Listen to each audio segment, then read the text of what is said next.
மூத்த பத்திரிகையாளர் வெங்கடேஷ் சார் நம்மளோட இணைஞ்சிருக்கார். வணக்கம் சார். வணக்கம் சார். ஜெயிலர் 2 திரைப்படம் இன்னும் ட்ரெய்லர் வரல, எந்த அப்டேட்டும் கொடுக்கவே இல்லை அப்படிங்கிற மாதிரி நிறைய கேள்விகள் வந்துகிட்டு இருக்கு. ரஜினி சார் அவர்கள் இந்த படத்தை பார்த்துட்டு நெல்சன் கிட்ட சில விஷயங்கள் எல்லாம் சொல்லியிருக்காரு அப்படிங்கிற மாதிரி சொல்லியிருக்காங்க. எப்போ இதோட அப்டேட் வரும்? ஏன்னா ரஜினி ரசிகர்கள் தொடர்ந்து கேட்டுக்கிட்டே இருக்காங்க. ஒரு அப்டேட்டும் கிடையாது இப்போ வரைக்கும். அட்லீஸ்ட் ஒரு ஒரு சின்ன கிளிம்ஸியாவது விட்டுருக்கலாம். ஏன்னா அவருடைய பிறந்த நாளுக்கு நம்ம எல்லாம் எதிர்பார்த்துட்டு இருந்தோம் வரும் அப்படின்னு சொல்லிட்டு, அதுவும் விடலை. அட்லீஸ்ட் ஒரு first look, second look, third look எதுவுமே விடவே இல்லை. பட் இந்த நேரத்தில் இந்த படத்தோடைய ட்ரெய்லர் வரப்போகுது அப்படின்னு ஒரு நியூஸ் வந்திருக்கு. அதே மாதிரி படத்தோடைய இன்ட்ரோல் பிளாக்லாம் செம்மையாக வந்திருக்குன்னு சொல்லியிருக்காங்க. நிஜமாவே எப்போ சார் இதோட அப்டேட் வரும்? இல்லை, அதாவது நீங்கள் சொன்னது மாதிரி அவருடைய பர்த்டேக்கு வர வேண்டியது. பட் இதை படைப்பு ரிலீஸ்னால வர முடியலன்னு சொல்லியிருக்கேன் நம்ம. பட் ஒரு மேக்கிங் வீடியோ விட்டு ஒன்று தெரிவிக்க விட்டாங்க. பட் என்னென்னா அடுத்தடுத்த ஒரு லைனப்பில் இருந்தார். அந்த 173 அந்த ஸ்கிரிப்ட் கேட்குறது போகிறதுனால இது கொஞ்சம் லேட் பண்ணிக்கலாம். அது நான் அது அந்த அந்த மாதிரி ஃபுல் ஸ்டாப் வச்சார் நெல்சன் சொல்லி தான். நெல்சன் ரெடி பண்ணி வச்சிட்டார். நீங்கள் கேட்டது மாதிரி ஃபர்ஸ்ட் சிங்கிள் அண்ட் ஒரு கிளிம்ஸு ட்ரெய்லரும் ரெடி பண்ணி வச்சுருக்காரு. உங்களுக்கு April 14 வரதுக்கான வேலைகள் நிறைய இருக்குது. அதில் கண்டிப்பாக April 14 ஜெயிலர் 2 ட்ரெய்லருக்கு வாய்ப்புகள் நிறையா இருக்குன்னு நினைக்கிறேன். பட் ஏன்னா June 12 ரிலீஸ் மாதிரி ஒரு ஐடியா பண்ணிகிட்டு இருக்காங்க இப்போதைக்கு படம். பட் இப்போ போஸ்ட் ப்ரொடக்ஷன் வேலைகள் ஆரம்பிச்சிருக்கு சார். கிட்ட ரஜினி சார் படம் பார்த்துட்டாங்க. படம் பார்த்துட்டு ஒரு 2 நிமிஷம் நெல்சன் அப்படி பார்வையிலேயே பார்த்துட்டு இருந்தாராம். அவருக்கு குழப்பம், இது என்ன புதுசாக பார்க்குறாரு, இப்படியே ஜெயிலர் ஒன்றுமே இருக்குன்னு சொல்ல போகிறாரா, அவர் நல்லா இருக்கு சொல்ல போகிறாரா, இல்லை சுமாராகன்னு சொல்ல போகிறான்னு தெரியல. பார்த்துட்டு நெல்சன் எந்திரிக்க வந்தாரான். டக்குன்னு உட்காருங்கன்னு சொல்லிட்டு இவர் எந்திரிச்சு வந்தாரான். வந்துட்டு பார்த்தோன்னு என்ன சொல்ல வேண்டிய டக்குன்னு எந்திரிக்கும் போது உட்கார வச்சு கட்டி பிடிச்சிட்டாரான் சார். ஜெயிலர் 1 விட தாறுமாறாக இருக்கியா படம். இது ஃபுல் படம் ரஜினி சார் பார்த்துட்டாங்க, டப்பிங் முடிச்சிட்டாங்க, பிரமாதமாக வந்திருக்கு அப்படின்னு ரஜினி சார் அதாவது அவர் என்ன சொல்கிறதே தெரியாமல் கிட்ட 2 நிமிஷம் பேசிகிட்டு இருந்தது மாதிரி ஒரு தகவல் வந்திருக்கு சார். அது நெல்சன் ரொம்ப ஹாப்பிட்டாக போட்டிருக்குது. ஓகே, அந்த போஸ்ட் ப்ரொடக்ஷன் எல்லாம் கிட்டத்தட்ட அதாவது எல்லாம் முடிகிற ஸ்டேஜ். இப்போ அதில் ஆர்டிஸ்ட்டு பார்த்தீங்கன்னா நீங்கள் ஜெயிலர் 1 விட இது ஏகப்பட்ட ஆர்டிஸ்ட் உள்ளே இருக்காங்க உங்களுக்கு. ஆனால் அந்த கதைக்கு டிஸ்டர்ப் இல்லாமல் சென்டர் பாயிண்ட்டாக ரஜினியுடைய மூவ்மெண்ட் நேரேஷன் போய்கிட்டே இருக்கும். சுற்றிலும் மட்டும் எல்லா கேரக்டர்ஸ் வரும் உங்களுக்கு. அதை அதில் சிறப்பாக பார்க்கணும்னா ஷாருக் கான் கிட்டத்தட்ட ஒரு 3 நாள் மட்டுமே பிளான் பண்ண ஒரு டேட்டை 7 நாள் பண்ணியிருக்கதா ஒரு தகவல் வருது. பிரமாதமான ஒரு ரோலாம் சார். அது ஷாருக் கான் பண்ணுறான்னு போது ரஜினி சார் ரொம்ப ஹாப்பியானாராம். இப்போ ஷாருக் கான் வேறு லெவல், தயவுசெய்து எந்த டிஸ்டர்பன்ஸ் இல்லாமல் நீ சீனை கரெக்டாக கொண்டு போகும்போது தான் இன்னும் சார் டெவலப் பண்ணியிருக்கேன் சார். நான் இதை நான் ரஜினி ஃபேன் ஒரு சாங்கு டான்ஸ் ஆடிருக்கேன், லுங்கி டான்ஸ். ஏங்க பக்க வெறியருங்க இவர், ரஜினி ரசிகரோட வெறியர். ஸோ அதனால் ஷாருக் கானுக்கு ரொம்ப பவர்ஃபுல் ரோல் கொடுத்துருக்காங்க. ரொம்ப ஹாப்பியானாராம் ஷாருக் கான். நான் ஜஸ்ட் ஒரு சின்ன ரோல் தான் பார்த்தேன், ஆனால் இதை நீ டெவலப் பண்ணி கொண்டு போயிருக்கீங்க, முடிச்சு விட்டோன்னா ரொம்ப சூப்பராக இருக்குங்க. ஷாருக் கான் சீன்லாம் பார்த்து ரஜினி சார் மிரண்டு போனாராம். இந்த மாதிரி SJ சூர்யா ஒவ்வொருத்தர் கேரக்டருமே ரஜினி சார் ஒரு விமர்சனம் பண்ணியிருக்கு. படம் பார்த்துட்டு ஷாருக் கானுடைய ஆக்டிங்கை பார்த்துட்டு, அதோட ரோலை பார்த்துட்டு, அப்புறம் SJ சூர்யா அந்த கேரக்டர் நான் பண்ணால் பிரமாதமாக இருந்திருக்கு மாதிரியும் சொல்லியிருக்காரு. சார் படத்தில் நீங்கள் ஹீரோ சார், நீங்கள் அதை பண்ண முடியாதுன்னு கொஞ்சம் கமெண்ட்ஸ் ஜாலியாக பேசப்பட்ட ஒரு தகவல். அது SJ சூர்யா ரோல் எனக்கு கொடுத்துருக்கூடாதா வில்லன் ரோல்? ஏன்னா அவர் வில்லன்னா ரொம்ப லைக் பண்ணுவார் ரஜினி சார் அதை. ஸோ நான் நடிகவே இல்லை அப்படிங்கிற அந்த பேருக்கு முழுமையான தகுதி SJ சூர்யான்னு சொல்லி ரஜினி சாரே நேரடியாக சொன்ன விஷயம் இருக்காது. ஸோ அந்த ரோல் பிரமாதமாக இருக்குது, ரொம்ப டஃப்பாக இருக்குங்க. ரஜினி சாரும் SJ சூர்யா வர்ற சீனில் தெரிக்கிறது மாதிரி இருக்கா உங்களுக்கு அதை. அப்புறம் விஜய் சேதுபதியை வர்றாரு. கிட்டத்தட்ட எனக்கு தெரிஞ்சு சந்தானமும் உள்ளுக்குள்ளே இருக்கிறதா ஒரு ஒரு தகவல் வந்திருக்கு. அதை அப்படியே பாதுகாத்து வச்சுருக்காங்க. இதற்கு பிறகு யோகி பாபு, நீங்கள் ஜெயிலர் 1 நீங்கள் பார்த்ததை விட ஜெயிலர் 2 அவருடைய கேரக்டர் இன்னும் டெவலப் பண்ணியிருக்காங்க. அதில் பிரமாதம் பண்ணியிருக்காராம் யோகி பாபு. ரஜினி சாரே பார்த்துட்டு ஃபஸ்ட்டு பார்ட்டோட செகண்ட் பார்ட் பிரமாதம் மாதிரியும் ஒரு ரோலு அப்படின்னு சொல்லியிருக்காராம். இங்கே யோகி பாபு ஒரு விஷயத்த சொல்கிறாரு. அந்த ஷூட்டிங் ஸ்பாட்டில் நாங்கள் இருக்கும்போது ஷார்ட்டுக்கெல்லாம் அதாவது ஒன்றா உட்காந்து பேசிட்டு பாரு சார். இங்கே நீங்கள் பாருங்களேன், ரஜினி சார் கேரவுண்டுக்குள்ளே போகலை, தனிமைப்படுத்தலை. அவர் இருக்கிற அத்தனை ஆர்டிஸ்டுமே சேரை போட்டு பார்க்குற ஜாலியாக அரட்டை அடிச்சுட்டு இருக்காராம். இது யோகி பாபு எதிர்பார்க்கல. அவருடைய என்ன உச்சம், அவர் பாட்டு சாதாரணமாக பேசிட்டு உட்காந்துருக்காரு. அது அவரை மாதிரிலாம் வர்றதுக்கு ரொம்ப கஷ்டம் எங்கனால அப்படிங்கிறது மாதிரி எல்லா நடிகருமே கஷ்டங்கிறார் யோகி பாபு. இந்த ஸ்பாட்டில் நெல்சன் ஷார்ட்டுக்கு கூப்பிடும் போது ரஜினி சார் அடுத்த செகண்ட் இருந்துருச்சு. இதுதான் கூலியில் பண்ணார். சத்யராஜே சொல்லியிருப்பார், உங்களுக்கு பார்த்தா தெரியும். லோகேஷ் கூப்பிடும்போது ஜம்ப் பண்ணி நடந்து போயிடுவார். சத்யராஜ் லேட்டாக தான் 2 நிமிஷம் லேட்டாக தான் போவோம் ஸ்பாட்டுக்கு. என்ன மனுஷங்க இந்த வயசில் இவ்வளோ ஸ்பீடாங்க அப்படின்னு சத்யராஜ் சொன்ன ஒரு விஷயம். அதே மாதிரி தான் இங்கே ஜெயிலர் டூரில் உட்காந்து பேசிட்டு இருக்கும்போது நெல்சன் ஷார்ட்ஸ் ஓகே சார் அப்படின்னு சொன்ன உடனே ஒரு செகண்ட் ஜம்பனி சார் போடுறாரு. யோகி பாபு எந்திரிச்சு நடந்து வர்றதுக்குள்ளாட்டியும் நெல்சன் கத்துவாரா, யோ சீக்கிரம் வாயா, என்ன தலை நீ சீக்கிரம் வா அப்படி. இன்னும் அவர் பாட்டு ரஜினி சார் புஷ்கு நிந்திருக்கிறாரு, வேகமாக போயிறாரு. நாங்கள் நடக்க வேணாமா, அவர் ஸ்பீடில் வர முடியாதுங்கனால. ஸோ இந்த வயசுலேயும் அவருடைய உழைப்பு, ஸோ அந்த கவனம், அந்த சின்சியாரிட்டி, ஸோ அவருடைய அந்த ஸ்பீடு, அவருடைய அந்த உழைப்பு, இதெல்லாம் பார்த்தா ஸோ அதை வந்து வர்ணிக்கவே வார்த்தை இல்லைங்கிறார் யோகி பாபு.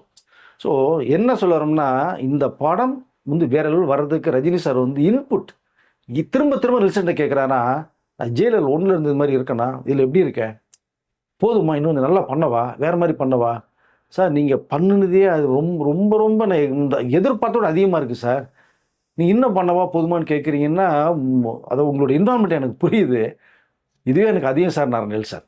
அதை யோகி பாபு சொல்கிறாரு சார், நெல்சன்கிட்ட போய் இன்னும் நான் பண்ணவா, இன்னும் வேணுமா, மற்ற எல்லா பேருமே நாங்கள் பண்ண வரைக்கும் போதுன்னு சொல்லி நாங்கள் ஆஃப் ஆயிடுவோம் சார், நாங்கள் எல்லா பேரும். ரஜினி சார் இன்னும் பண்ணவா, இன்னும் வேணுமா உங்களுக்கு வேறு ஏதான்னு கேட்குறாரு. அப்போது அவருடைய அந்த அவருடைய என்னென்னா அந்த ஈடுபாடு எந்த அளவுக்கு சொல்கிறதே வார்த்தை இல்லை அப்படிங்கிறாரு. ஸோ அப்படி ஒவ்வொரு ஆக்டர்ஸுமே ரஜினியோடைய நடிப்பையும் அந்த இன்வால்மெண்ட்டையும் அவருடைய சின்சியாரிட்டி பார்த்து கற்றுக்கணுன்றாங்க. சுருக்கமாக எவ்வளோ பெரிய நடிகராக இருந்தாலும் இன்னும் ரஜினி கற்றுக்க நிறைய விஷயங்கள் இருக்குது. அதனால் இவ்வளோ பேர் மத்தியில் படம் சிறப்பாக வந்திருக்கிற ஒரு தகவல் ரஜினி சாரை தெளிவுபடுத்தியிருக்காரு. இந்த பக்கம் இவ்வளோ ஆக்டர்ஸு, இந்த பக்கம் மோகன்லால், இந்த பக்கம் சிவராஜ்குமார், அந்த பக்கம் வந்து மிதுன் சக்கரவர்த்தி, ஸோ வித்யா பாலன், ஒரு நட்சத்திர பட்டாலுமே இருக்குங்க இதில். ஆனால் ஒவ்வொருத்தருக்குமே அவருடைய வரசீனில் பேசப்படக்கூடிய அளவுக்கு ஸ்பேஸ் கொடுத்துருக்காங்க. அதுதான் இங்கே ரொம்ப முக்கியமாக பார்க்கக்கூடிய எல்லா பேருமே.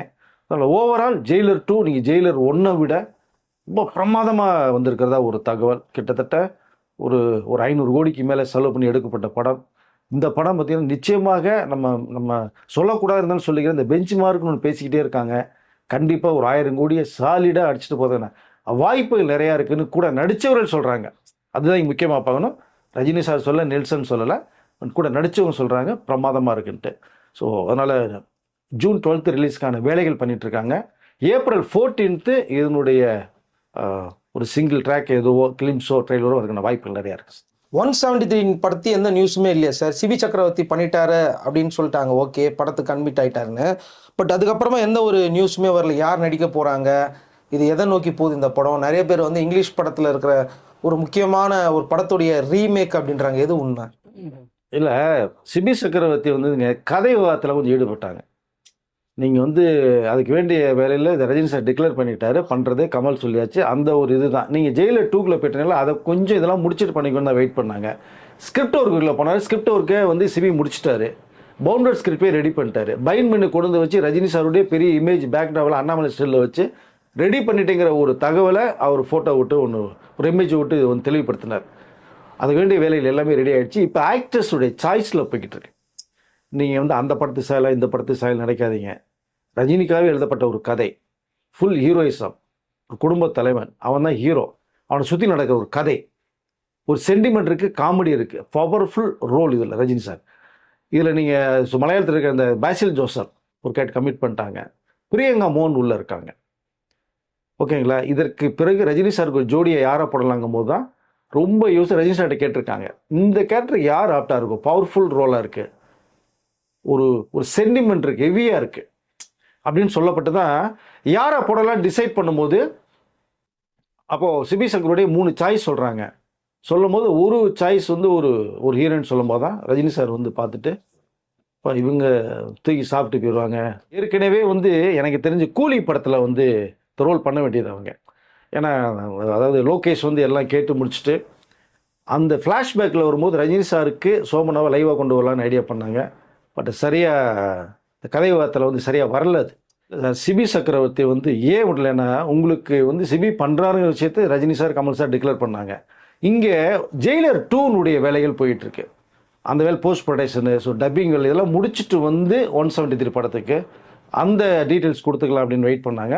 அதுக்கிடையில் தான் கதை விவாதத்தில் போய் சிபி சக்கரவர்த்தி உட்காந்து ஃபுல் கதையை ரெடி பண்ணி அது பவுண்டட் ஸ்கிரிப்டே ரெடி பண்ணி ரஜினி சார் பேக்ரவுண்டில் பார்த்தீங்கன்னா ஒரு அண்ணாமலை ஸ்டில் ஒன்று வச்சு ஃபோட்டோஸ் எடுத்து நான் கதையை ரெடி பண்ணிட்டேன் அப்படின்னு சொல்லி ஒரு ஒரு விளம்பரம் ஒன்று பண்ணார். நீங்கள் பார்த்துருப்பீங்க. ரஜினி சார்ட்ட கொண்டு கதையும் கொடுத்துட்டார். சார் நீங்கள் ஃபுல்லாக பார்த்துங்கன்ட்டு. ஏன்னா இந்த கதை வந்து பார்த்தீங்கன்னா ஒரு ஹீரோயிசம், ஒரு ஒரு ஒரு ஃபேமிலியில் ஒரு அப்பான்னு கேரக்டர் தான் ஹீரோ. அவரை சுற்றிலும் என்ன நடக்குது, ஒரு சம்பவம் நடக்குது. நீங்கள் வந்து நீ அந்த படம் இந்த படம் சாயம்லாம் நீங்கள் வந்து எடுத்துக்கிட்ட அவசியமே இல்லை. ரஜினிக்காக எழுதப்பட்ட ஒரு கதை இது. சுருக்கமாக அவ்வளோதான் சொல்லலாம். பிரமாதமாக இருக்குது இதில். ஸோ இதில் வந்து மற்ற சாய்ஸ் ஒன்று போயிட்டுருக்கு. ஸோ இதில் நம்ம மலையாளத்தில் இருக்கிற அந்த ஹீரோ டைரக்டர் தயாரிப்பாளர் வந்து பாசில் ஜோசப் அவர் உள்ளே வர்றார். ரெண்டாவது பார்த்தீங்கன்னா பிரியங்கா மோகன் உள்ளே வர்றாங்க.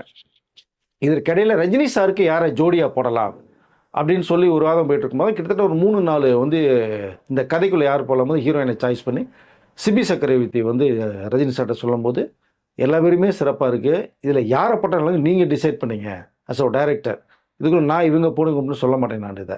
பட் 3 பேர் நல்ல சாய்ஸுங்கும் போது தான் டக்குன்னு ஒருத்தர் டிக் பண்ணுறாங்க.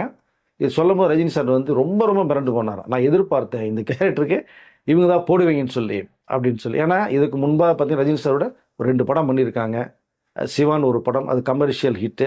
ரெண்டாவது நல்ல ஒரு ஒரு சென்டிமெண்ட், ஒரு லவ்னாலே ஒரு எப்படிங்கிற அளவுக்கு ஒரு படத்தை பண்ணால் தளபதி படம் கேட்கவே வேண்டாம். ஸோ அந்த காம்பினேஷன் மிகப்பெரிய ஒரு கோட்டாச்சு. அதற்கு பிறகு பார்த்தோம்னா அது கூலி படத்தில் ஆக்ட் பண்ண வேண்டிய ஒரு சூழ்நிலை இருந்தது. சில தவிர்க்க முடியாத காரணங்களால அவங்களால பண்ண முடியல. வெறும் ஃபோட்டோ மட்டும் தான் காட்டி ஃபோட்டோ மட்டும்தான் கிளைமேட் ரஜினி சார் பார்த்துட்டு போகிற மாதிரி இந்த ஃபீலை ஒரு விஷுவல் காமிச்சிருப்பாங்க. வேறு யாருமே சோபனா அவர்கள் வர்றாங்க. ஸோ ரொம்ப பல வருடங்களுக்கு பிறகு ஒன்றா பண்ண போகிறாங்க. இதை அவர்களும் வந்து நல்ல கதை இருந்தால் மட்டும்தான் நான் பண்ணுவேன்னு சொல்லி மலையாளத்திலையும் நடிக்கிறது இல்லை பெருசாக, தமிழ்லேயும் ஆஃபர் இருப்பாங்க. அவங்க வந்து ஏன்னா பரதநாட்டியத்தில் ரொம்ப இன்ட்ரெஸ்ட் ஆகும். அதனால் ஸோ அதில் அவங்களுடைய இந்த ஜாப் போய்கிட்டு இருக்கு. ரீஎன்ட்ரின்னு நினைக்கலாமா அது? எஸ், கண்டிப்பாக அது ஒன்றும் மாறுகிறதே இல்லை. ஏன்னா நல்ல கதை தான் பண்ணுவேன்னு சொன்னாங்க. இந்த கதை சோபனாவுக்காகவே உருவானது மாதிரி இருக்குது. கேட்ட உடனே பண்ணுறேன். நானும் ரஜினி சார் படங்கள் நிறைய நான் வந்து பார்த்துட்டே இருக்கேன். வாய்ப்பு, ஆனால் இப்போ அவர் ஏஜ் கேட்ட கேரக்டர் கண்டிப்பாக உருவாகும், எப்படி இருந்தாலும் வரும்னு நினச்சேன், அது இவ்வளோ சீக்கிரம் வரும்னு நான் எதிர்பார்க்கல இந்த படத்தில் அப்படின்னு சொல்கிறேன். அதனால் வந்து இதில் சூப்பர் ஸ்டார் ரஜினியோட பல வருடங்களுக்கு பிறகு சோபனா உள்ளே வராங்க, பாசில் ஜோசப், பிரியங்கா மோகன் அண்ட் அனிருத். இன்னும் மேற்கொண்டு யாரை காமெடி இதெல்லாம் போடலான்ட்டு இதுக்குள்ளே சந்தானமும் வர்றது மாதிரியும் ஒரு வேலை, ஒரு விஷயம் பேசப்பட்டு ஒரு தகவல் ஒன்று இருக்குது. எஜ்ஜே சூர்யாவும் வர்றது மாதிரியான ஒரு விஷயம் பேசப்பட்டு இருக்குது. ஆனால் உறுதி செய்யப்படல. 4 பேர் மட்டும் இப்போ வர்றாங்க. ஸோ அது வந்து ஏப்ரல் 20ஆம் தேதியிலேருந்து இந்த ஷூட்டிங் ஸ்டார்ட் ஆகுது அது. ஸோ அது வந்து ஏக்தம் ஒரே ஷோவில் பிளான் பண்ணுறாங்க. அதை படைப்பிடிப்பு முடிச்சுட்டு ரஜினி சார் ஒரு 2 மாதம் ஓய்வில் இருக்கிற மாதிரி இருக்குது. 1 மாதம் இமயமலை போகிறாராம். டோட்டலாக போய் ஃபுல்லாக வந்து ரிலாக்ஸேஷன் பண்ணிவிட்டு ஆன்மீகம், யோகா, மெடிடேஷன் பண்ணி முடிச்சுட்டு வர்றாரு. வந்த உடனே நெக்ஸ்ட் இயர் வந்து ரஜினி கமலும் சேர்ந்து பண்ண படத்தை வந்து அந்த வேலை ஆரம்பிக்க போகுது.